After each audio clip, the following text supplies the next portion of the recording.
भगवान बाहुबली भगवंतांचा रविवारी महामस्तकाभिषेक सोहळा आयोजित करण्यात आला आहे, अशी माहिती अध्यक्ष सुधीर पंडित यांनी पत्रकार परिषदेत दिली। विजापूर रोडवरील श्री 1008 भगवान बाहुबली दिगंबर जैन मंदिर येथे भगवान बाहुबली भगवंताचा 22वा महामस्तकाभिषेक व वार्षिक उत्सव रविवार दिनांक 16 नोव्हेंबर 2025 रोजी सकाळी 10 वाजता आयोजित करण्यात आला आहे, अशी माहिती श्री भगवान बाहुबली जनकल्याण प्रतिष्ठानचे अध्यक्ष सुधीर पंडित यांनी पत्रकार परिषदेत दिली। मानस्तंभ स्थित श्री 1008 भगवान आदिनाथ, श्री 1008 भगवान मुनी सुव्रतनाथ व श्री 1008 भगवान पार्श्वनाथ आणि श्री 1008 भगवान बाहुबली स्वामींच्या सातिशय महामूर्तीचा 22वा महामस्तकाभिषेक आणि वार्षिकोत्सव आयोजित केला आहे। वर्षातून एकदाच या मूर्तीचा महामस्तकाभिषेक केला जातो। महामस्तकाभिषेकानंतर महाप्रसादाचे आयोजन करण्यात आले आहे। या धार्मिक कार्यक्रमात सकल जैन बांधवांनी वेळेवर उपस्थित राहून लाभ घ्यावा, असे आवाहन करण्यात आले आहे।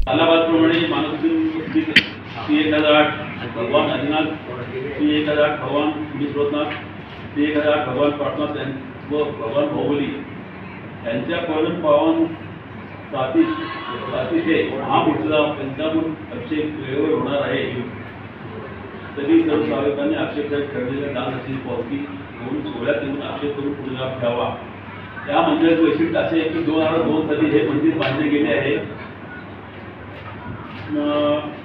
कृष्णाजी आचार्य श्री 108 देवनंदी महाराजांच्या प्रेरणेने 108 वर्ष हे मंदिर बांधलेलं आहे। चातुर्मासच्या पिरियडमध्ये हे मंदिर बांधले गेलेले आहे आणि वर्षातून फक्त एकदाच वार्षिकोत्सव अभिषेक हा केला जातो या मंदिराचा। या पत्रकार परिषदेस अनिल माणिक शेटे, प्राध्यापक डॉक्टर धीरज पंडित, राजेंद्र पाटील, अरुण कुमार धुमाळ आदी उपस्थित होते।